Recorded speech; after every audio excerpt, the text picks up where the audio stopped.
Hello and welcome to day 4, Pips and Patterns 1.0, brought to you by Beat and Axe Nigeria.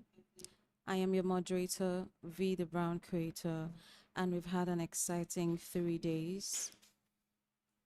We're glad to be on day 4 now, and today's topic is a very sensitive one that is quite riveting if you ask us.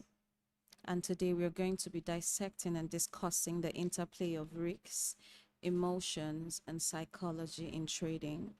We're also going to be exploring how emotions influence one's perceptions and evaluation of risks, and ultimately shaping one's decision making in risky situations as it relates to the world of trading. Today we have two distinguished speakers, which is your cue to know that today's session is one for the books. We have with us a professional trader with 3 years of experience in the trading industry, who is widely known for trading US 30 indices pair called the Dow Jones. None other than Flames T. Ladies and gentlemen, help us welcome this evening Flames T. Hello, guys. Good evening, and welcome to the. Thank you so much for joining us, Flames T. The second is the man who hit the ground running on day 1, who's back here with us to share his knowledge as a trader and expertise in mentorship and psychology. A seasoned financial strategist and analyst with 4 years of experience and expertise in mentorship and psychology. Ladies and gentlemen, let's make welcome Eric Dialgo. Good evening, everyone. It's good to be here again. Thank you so much for joining us. So today we're going to be taking a different style and pattern as to our regular discourse during the live webinar. And to hit the ground running yet again, we would be opening the floor by leaving some time for our esteemed speaker, Eric Dialgo, to walk us through this world of risks, emotion, and psychology in Forex trading. All right, thank you very much for opening the floor. Well, I'll be speaking on three things. And in my experience, these are the things that makes a trader last in the game.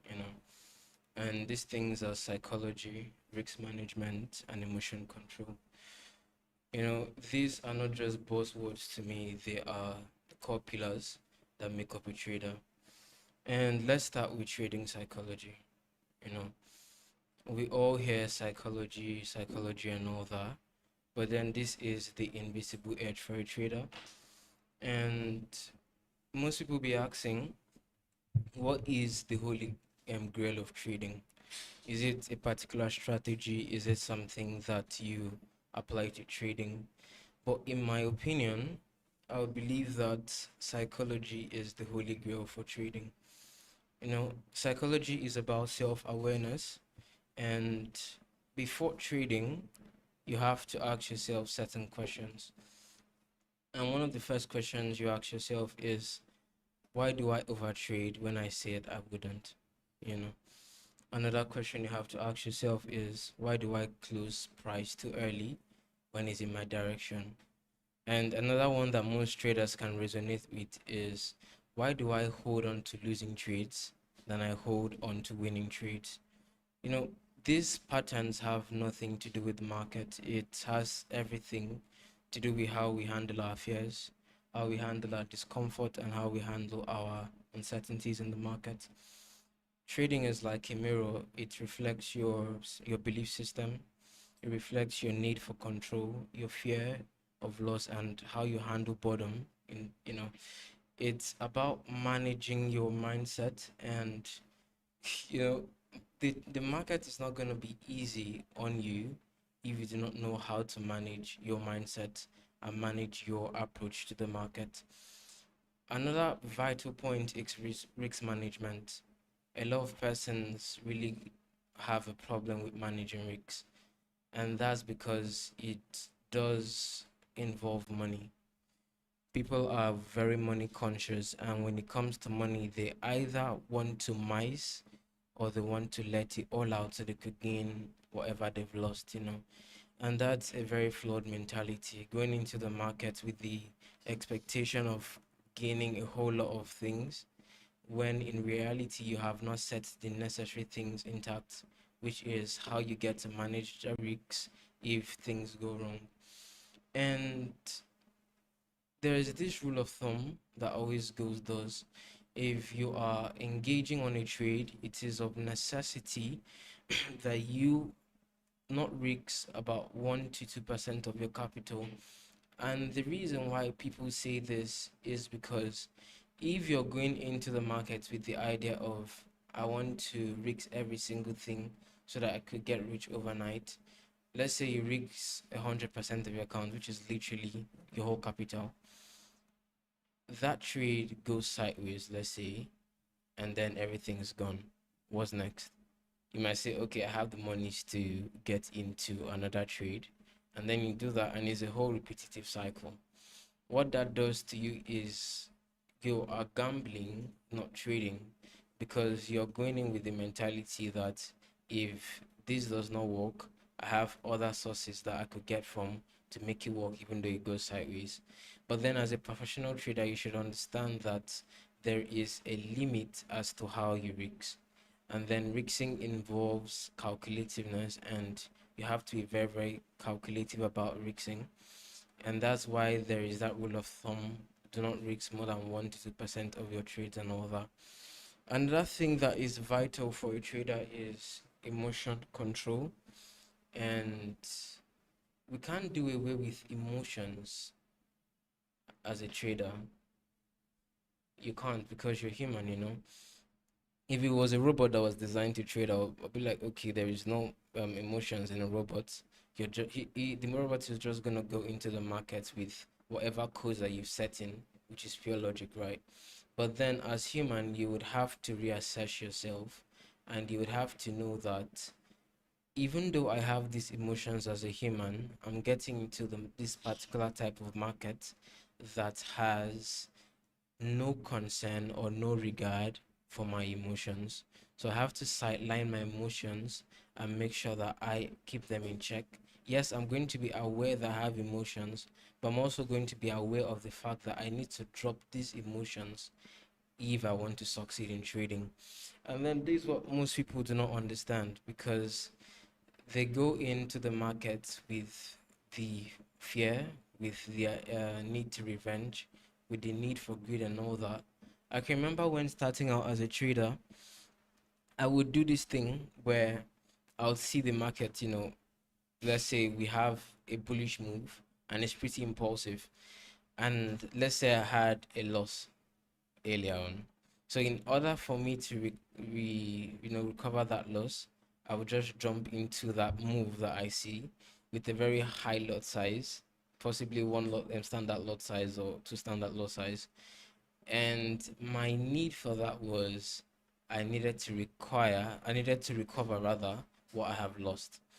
And I saw that if I kept on with that pattern, it's going to create some level of indiscipline, and then indiscipline is not what is needed as a trader. Yeah, so I had to curtail that by doing a lot of self-assessment, and I had to search in-depthly the causes for this. And I realized that the reason why I wanted to recover all my losses because I lost them was because I was very money conscious.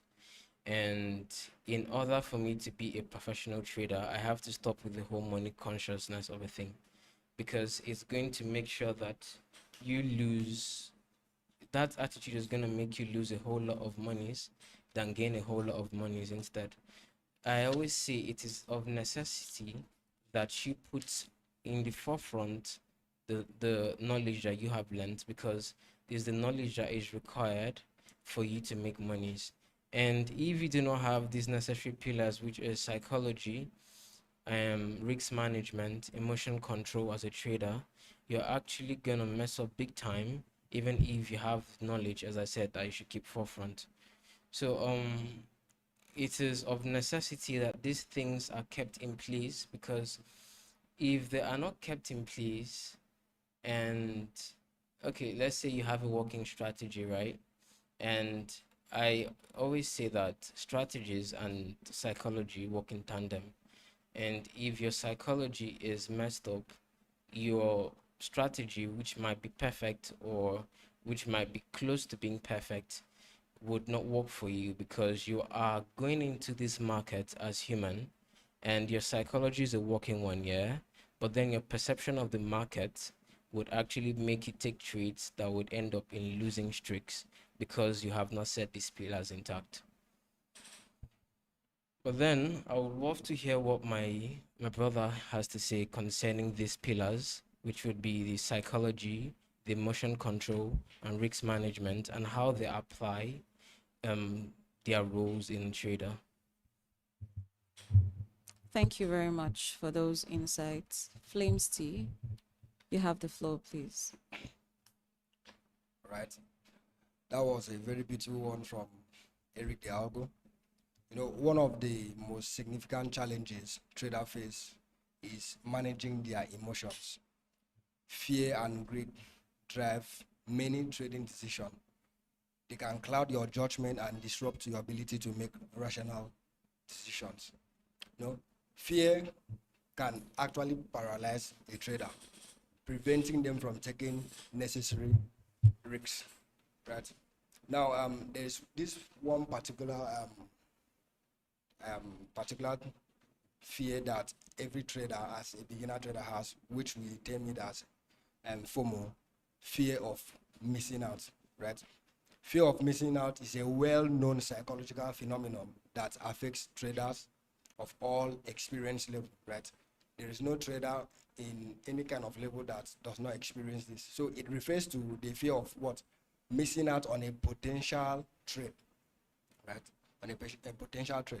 Now, when traders succumb to FOMO, they may impulsively enter trade without conducting proper analysis, leading to poor decision making and unfavorable outcome. So, every trader must know how to overcome FOMO because it impacts a lot of emotions and psychology decision, right? So there are 8 things I want to highlight on FOMO, which is very, very important for every trader to take note. You know, 8 things a FOMO trader says, right? Number 1 is I knew it. Now, the trader who follows a setup but didn't take it. We have one time the trader in a speculative trade hoping to get lucky. We have I just enter with a small position. That is the trader that is justifying breaking his rules. You know, breaking your rule, probably you actually missed an entry, and instead of the market to just leave you behind, like you just decide to enter with a small position. Actually, you're that kind of trader that is still suffering from FOMO, right? We have the likes of I have a feeling, the trader reasoning himself into a trade without all entry criteria. You know, there's this kind of feeling that a trader would, okay, I have a feeling that this trade is going to buy. You know, having a feeling is not one of your criteria of entering the market, right? So we have the next one, like it still has a room to go. You know, analyzing the charts, and probably the price has left you behind, and you know probably you're looking at 1:6, 1:6 risk to reward ratio, and maybe probably the trade has gone to 1:2 already, and you still have 4 to go. You just want to jump in and continue the long run, which is actually you're actually breaking your rules. Now we have I waited so long for the trade.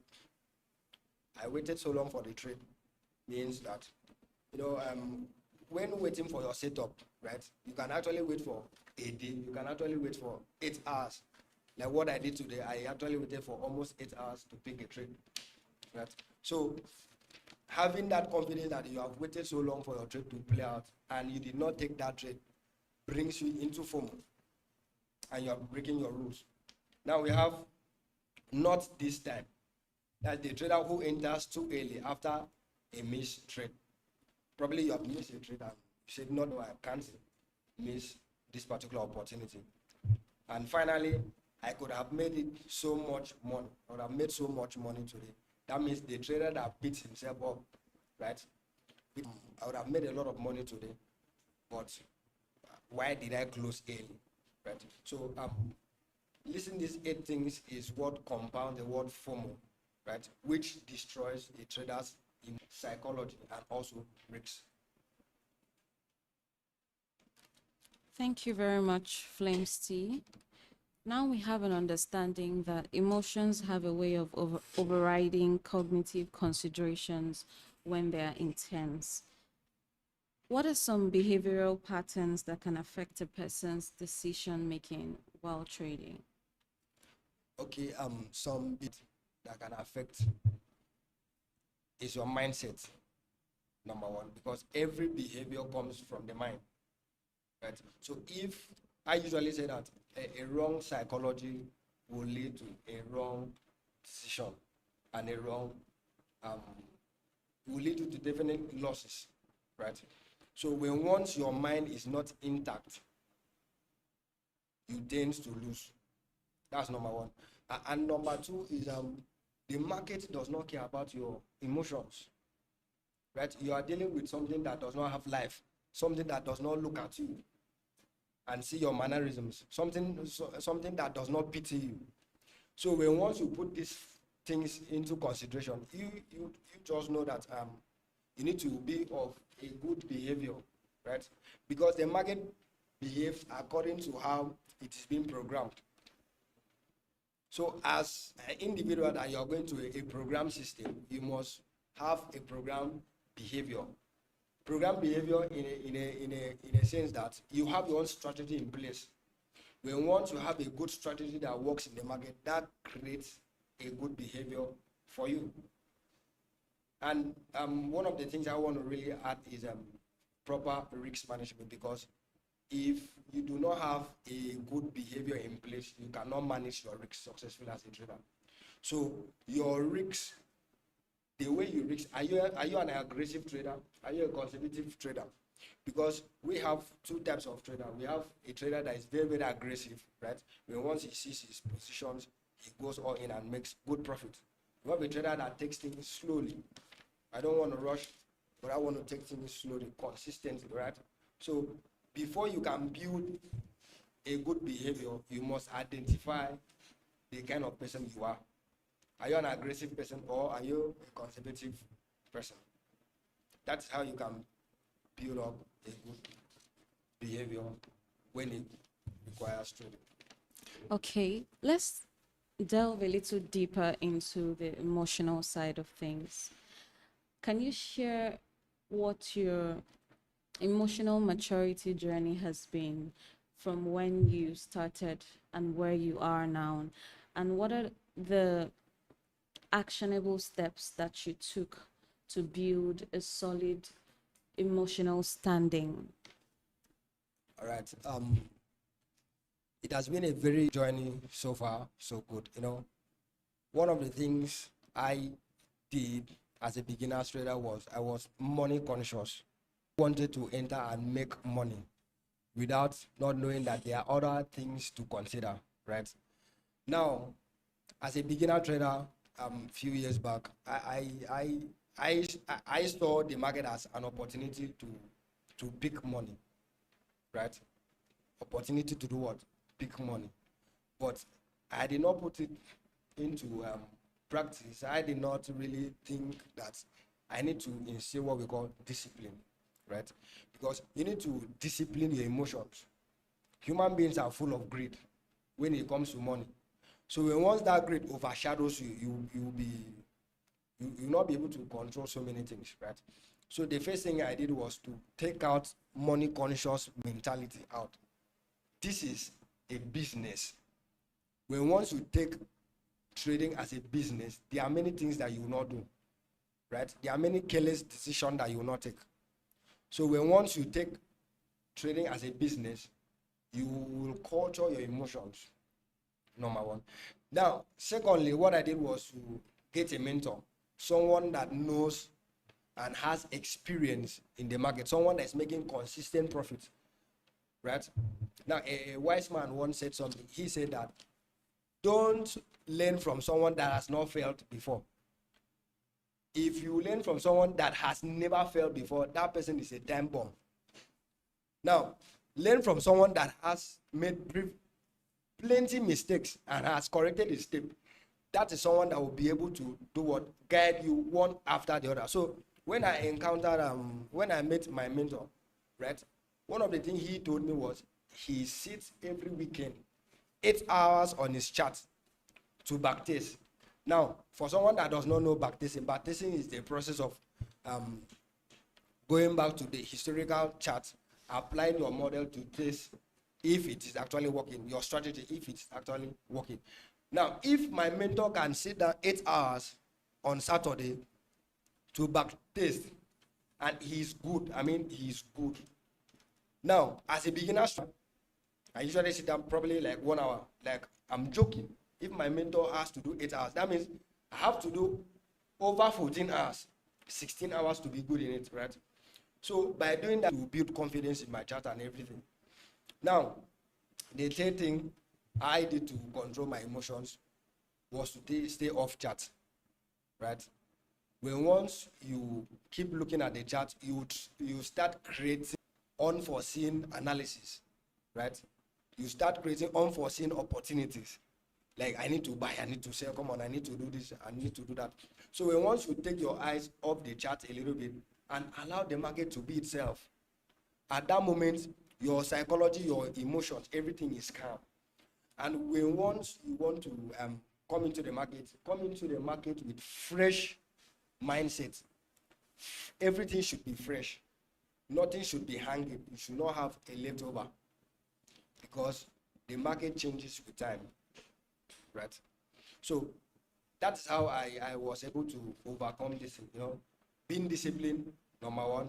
Two, having a mentor that will correct you. Because there are thousands of mentors outside there that they will only show you the good parts, but they will not show you the bad parts. If you have someone that has track record of his failures and his win, that is someone that can show you the way. But if you encounter someone that is always winning, come on now, you are going to crash. So that is how I was able to build the emotional part. And one of the things I want to say last is that market does not have emotions. Forex does not have emotions. He plays according to how it is being programmed. So when once you are approaching the forex industry, try to reduce your emotions and try to reduce your highest expectation. You can decide to do whatever you want to do. Okay, thank you so much. That was quite thorough. But before we move over to our next speaker, could you please give us just scratch the surface of cognitive bias since we're speaking psychology today? All right, cognitive bias, in a forex terminology is your outlook. Probably you have opened the charts and you are trying to see, am I going to buy today or am I going to sell, right?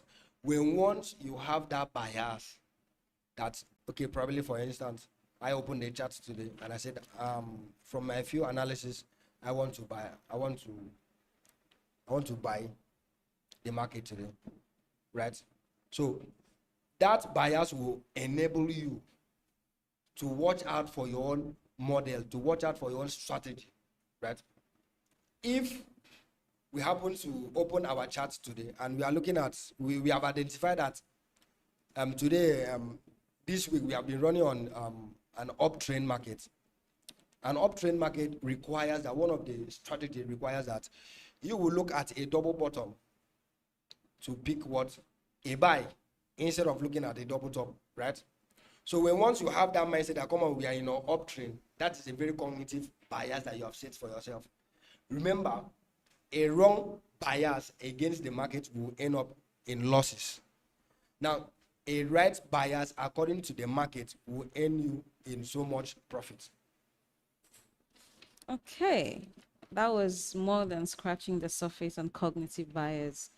I feel like it's a very important topic for conversation since we're talking psychology today. So, Eric Dialgo, we've heard so much about how a person's personality or character traits can present themselves in one's journey as a trader.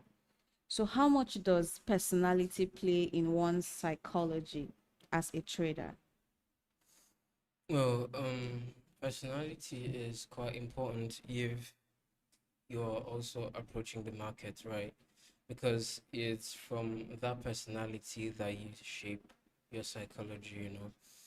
And your personality is what literally makes you as a person, and your psychology is how you think literally.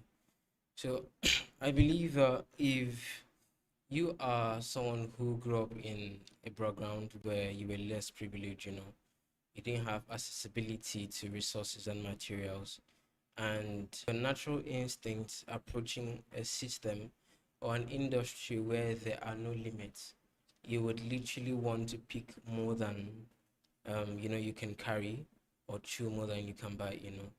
And that is your personality.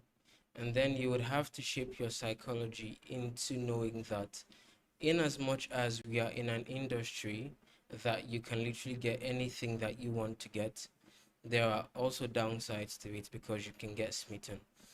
And if you let your personality affect the way you approach the market, you're going to be hurt real bad. So, in my best opinion, your personalities could be your flaws, but then they are what makes you as a person. But if you want to approach this market as a much professional trader, you would have to work explicitly on those personalities or those features of yours that would deter you from making progress in this market. All right, so let's get into putting one's emotions in check.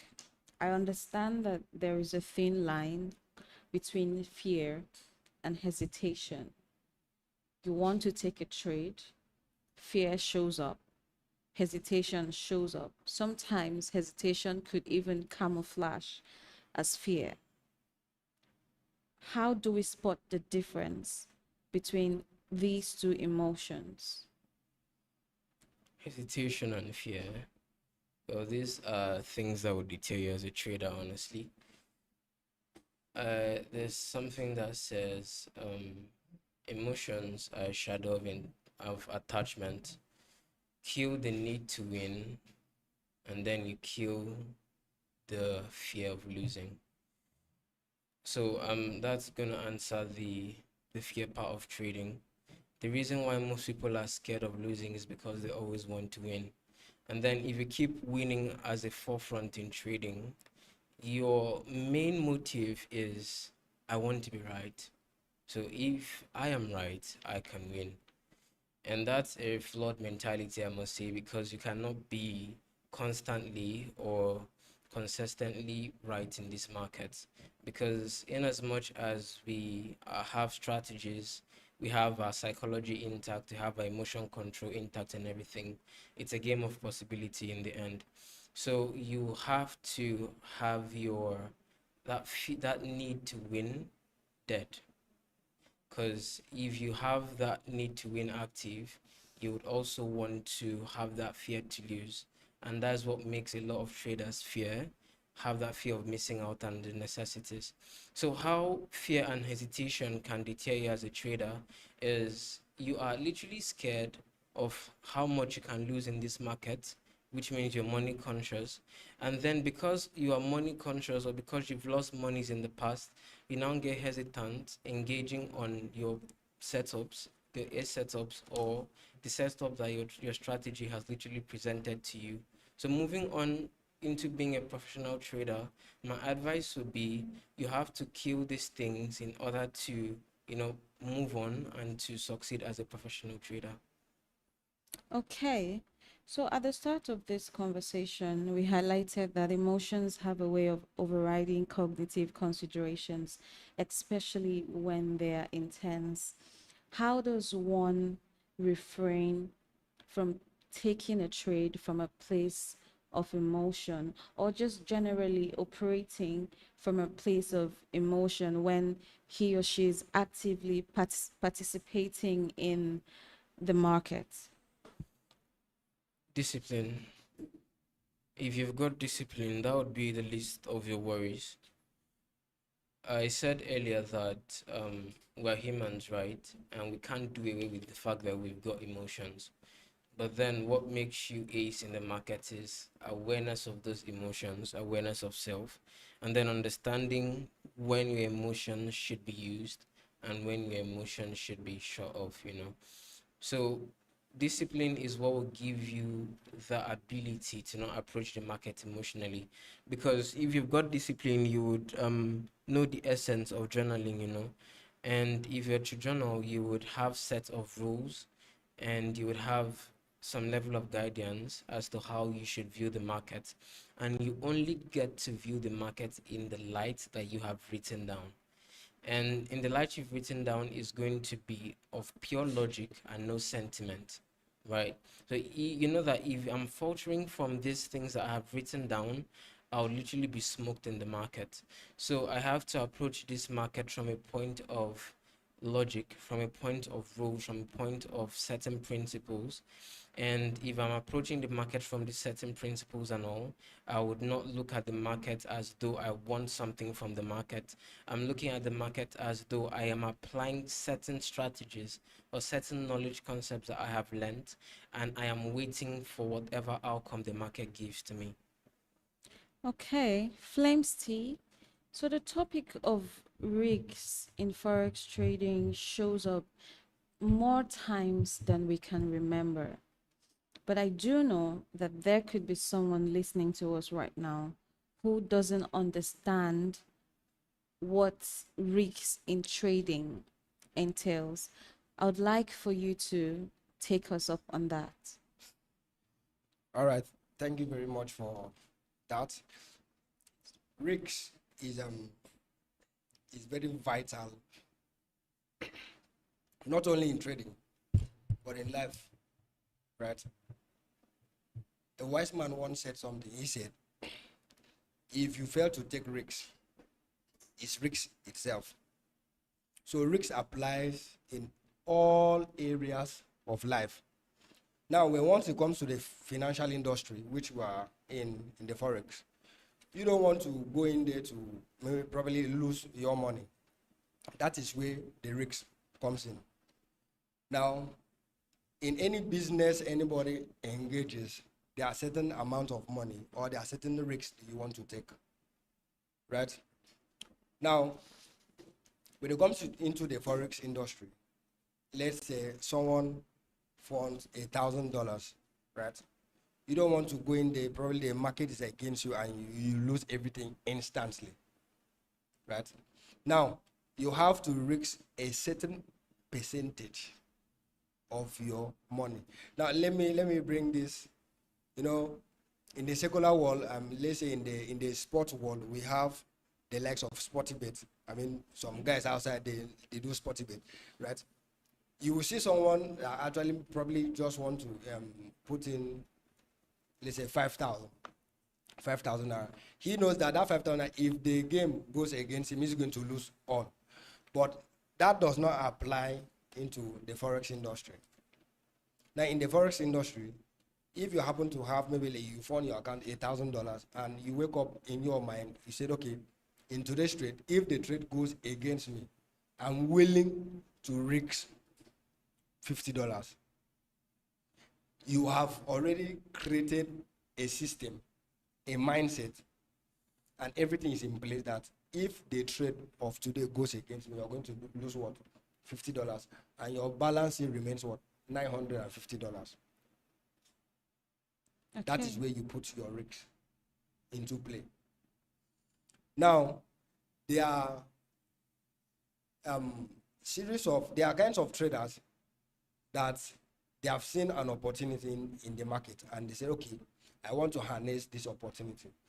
Now, the forex industry or the forex market presents to you opportunity every moment, every second. There's an opportunity either to do what? To buy or to sell. Now, having this opportunity does not mean that the opportunity belongs to you at that moment. If an opportunity belongs to you, maybe it shows up when once you have your own strategy, your own model that you want to trade, and what you are willing to do, what to risk, pay, trade. You know, we have been having this saying that you need to risk 2% of your account. But a trader that is just beginning, right? A beginner trader will just want to risk everything. Probably maybe yesterday trade was good and you want to do the same thing over time, right? Now, once you come to the forex industry, risks are being calculated. Risks are what? Are being calculated. You need to calculate your risks before you even press the entry button, whether buy or sell. If you fail to calculate your risks and market goes for you, you are lucky. At that moment, you are doing gambling. You are not trading. But if you take them to calculate your risks, this is how much I'm going to risk. If the trade goes against me, I'm going to lose certain amount of dollars. If the trade goes for me, I'm going to make certain amount of money. That is when you become a trader. But if you enter the market without calculating your risks, you're not a trader. At that moment, you consider yourself a gambler. Okay. So in situations where risk isn't properly managed and a loss is encountered or someone experiences a loss in that regard, what is it that hurts in that moment? Yes, we've taken note of the fact that you just encountered a loss or you just experienced a loss based off of improper risk management. But away from the loss that has happened, what is it that hurts that person in that moment? All right, there are a series of things that hurts the person in that moment. Number one, let's say a trader that took that to that time, energy before he got that capital, right?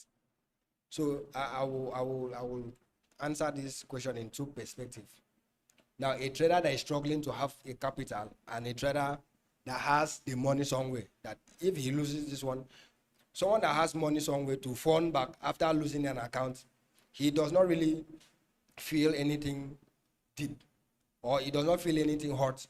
But a trader that has struggled to build up a capital and recklessly handed it over to the market will have anxiety, will face depression, right? At that moment, he's not thinking about his strategy in the market. He's thinking about the money. That's why I said, if you are money conscious, a trader that is money conscious will tend to lose almost everything than a trader that is model conscious. That means strategy conscious. Now, let's say there is no how you have a particular strategy, right? And you know your strategy comes with certain risks. Now, a trader that does not have a strategy will go out and risk everything. But if you have a strategy, you will now calculate your risks. So, any trader that probably had losses, right? I can take loss because I followed my strategy. If I follow my strategy and I took a loss, right? Maybe price went In the opposite against direction, me, yeah. right? I will not feel anything bad. Though that human emotion, come on, I've lost today, there's no problem. Yeah. I'll go again the next day. That is a well-calculated risk.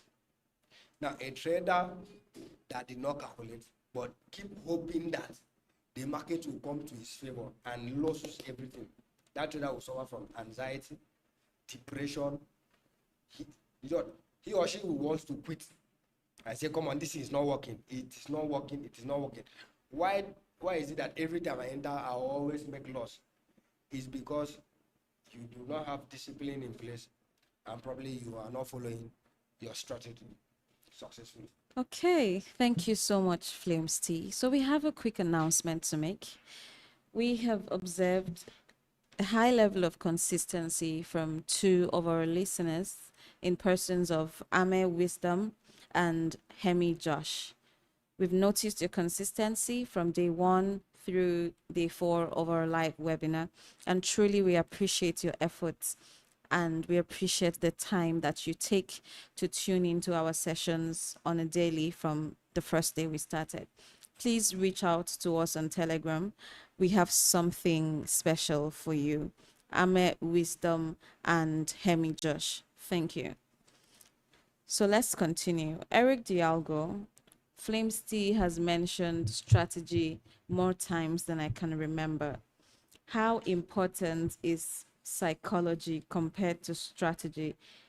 If there's any comparison or differences that you would like us to understand, please walk us through that. But how important is psychology compared to strategy?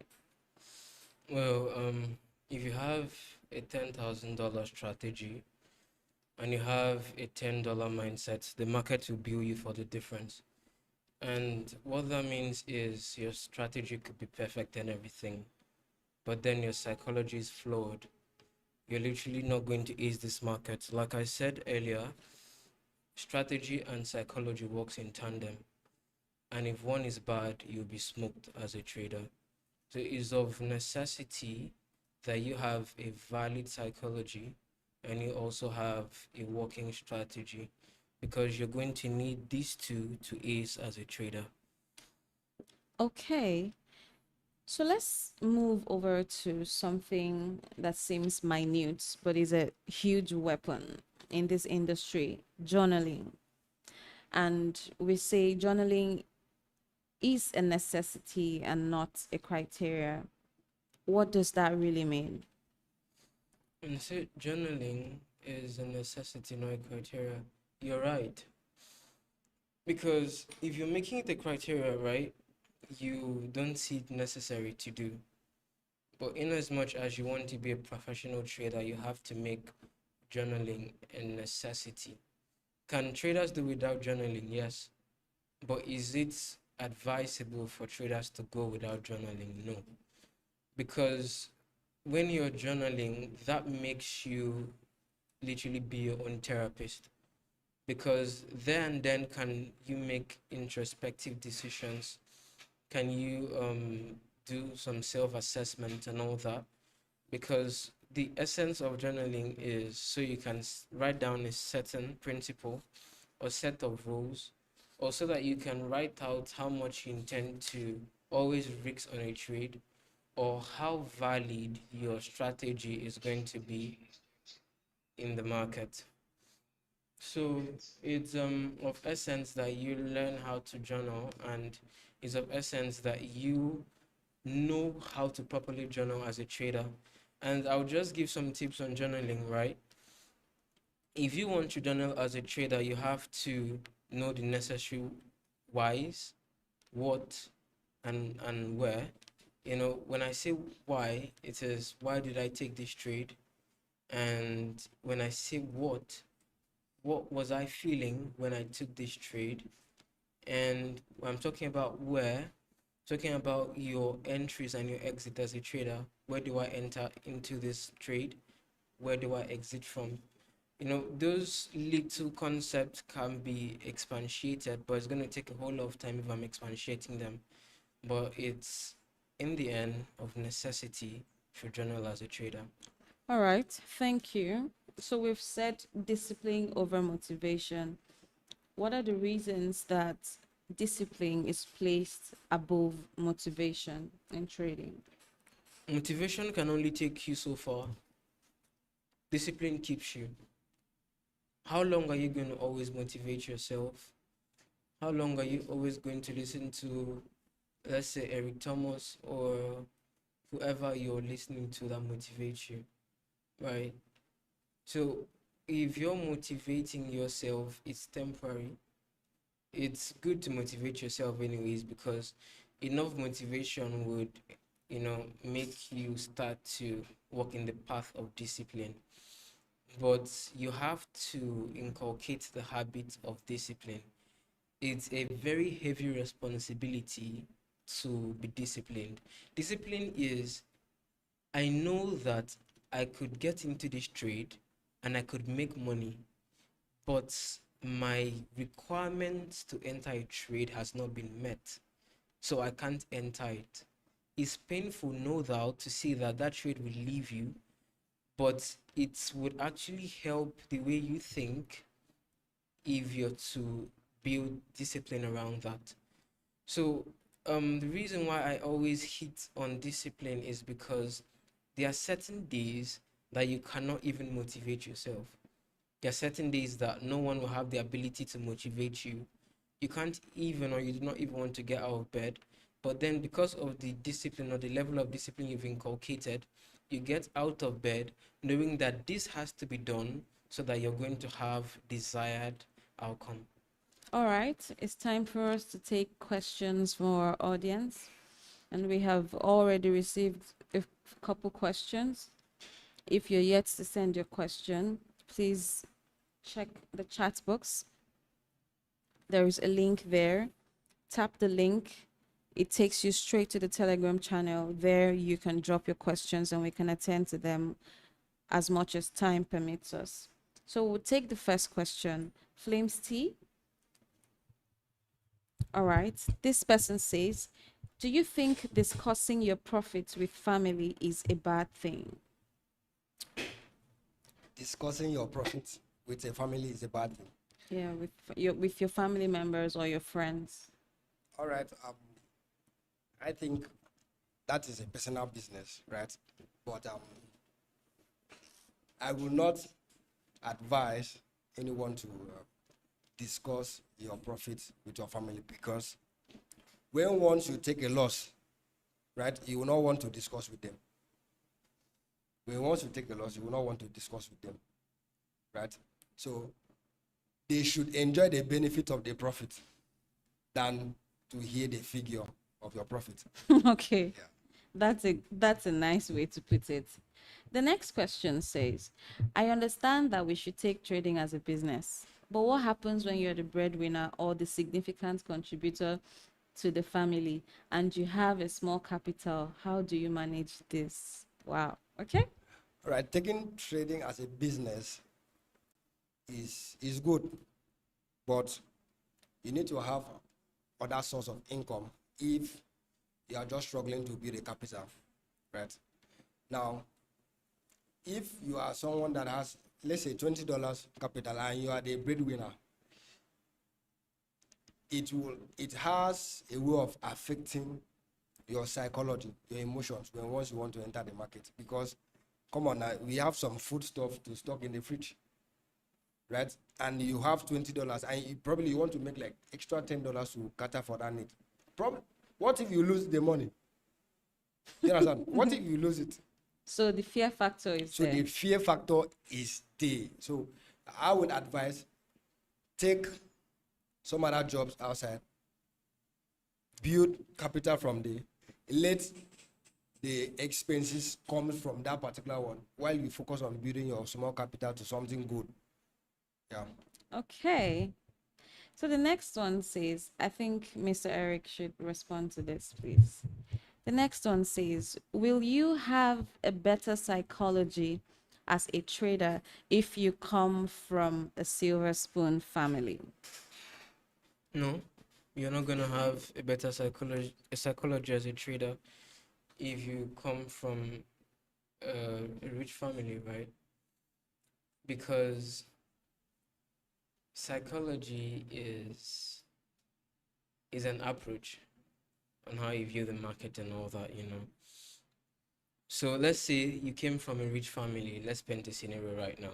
You came from a rich family and all that, and you were literally given everything that you asked for, and you're getting into the market with an entitled mentality, because if you're given everything you ask for and everything, you would automatically build this level of entitlement, expecting that that's how everything should be.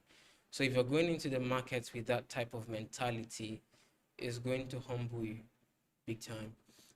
And I would say that your psychology is built. It doesn't come with your personality. Your Okay. personality is what makes you as a person, yeah. But your psychology is how you approach situations and then how you view the world. So that has to be built and that has to be, molded and everything. Okay. The next question says, what is the best way to put my emotions in check to avoid taking a loss? I don't know. I think this question needs to be rephrased, but you're the expert, so you'd know how to respond to that. Well, I think the person wants to ask, how do I stay detached from the outcome of my trades? And one of the best ways to staying detached from the outcome of trades is risking what you can afford to lose. Yeah. So if you are sure that you can risk or lose $2, you will be very comfortable to losing $2 if the market goes against you. So Okay. if you are building a level of detachment around trading, which is very necessary, you have to know that if you're risking an amount, you should be sure of risking that amount. Even though in the end, the trade might go in the way you've planned it to be, or it might not go in the way you've planned it to be, but then you are detached from the outcome of that trade. All right. Thank you so much, Eric Dialgo. Flames T. Next question, probably the last one. How can I dream big while trading a small capital? Do you really think it's possible to make it and achieve my wild dreams? Well, it depends on how wild your dreams are. All right. I believe that is a very beautiful mindset that the person that asked that question asked. The Holy Grail or the Holy Scripture says, write the vision and make it plain.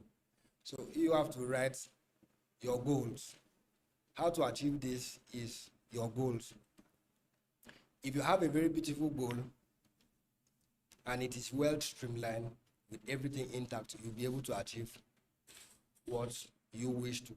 Let's say a trader that probably has $100 account, and probably one day he wants that $100 account to turn into $1,000 one day. It will take you some good numbers of days, discipline, risk management in place, and patience for it to grow, right? So I have a vision to grow $100 to $1,000 someday. I don't attach a particular day to it, but I just want to see myself each time I enter the market, I make good profit and I level it up, right? So once you have your goals in place, you have the vision, your goals must be in place, and everything will work out for you successfully. Thank you so much. So before we take the next question, Flames T, we recently saw a viral video that we believe has an image of a person that somewhat looks like you. I mean, it was more like a grace to grass story. And it warms our hearts to have a jewel of inestimable value who has risen to grace from grass.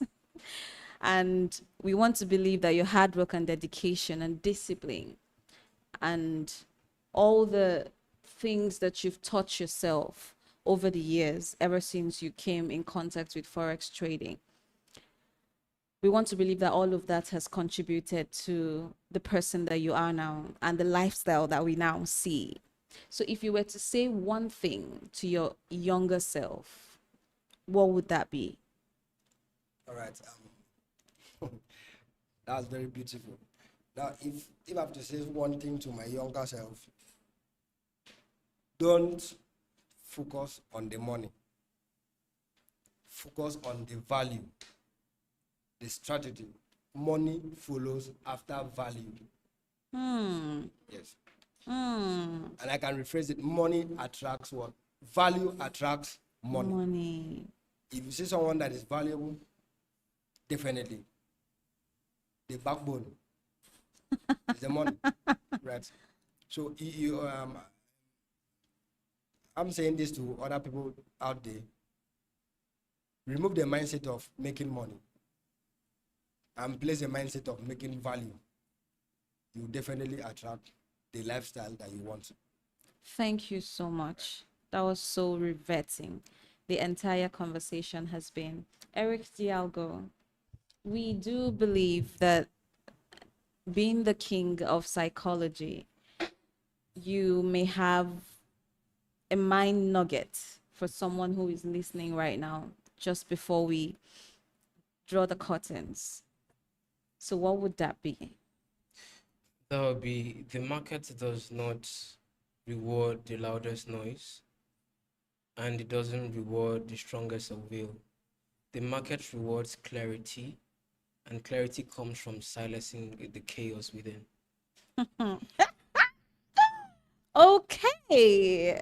To our audience and listeners, we hope that you don't tune into any of our sessions without your pen and jotters, because there has not been a day since we started that there's not been gems flying around during the live webinar sessions. And we hope that these keynotes that has just dropped, you've written it down somewhere, because I promise you, you will need to read back and look back at it sometime soon. So our handles are displayed on the screen right now.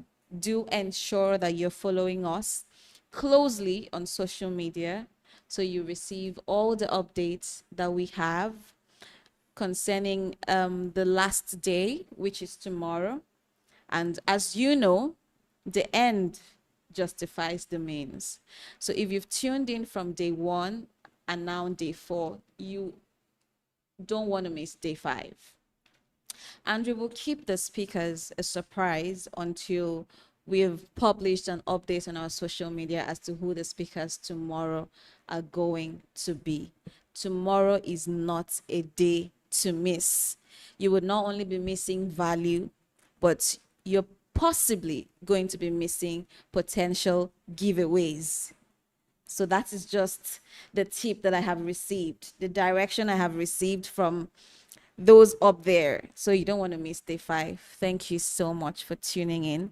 We appreciate the time that you take to join into these insightful, impactful, and riveting sessions. Again, ladies and gentlemen, see you same time tomorrow.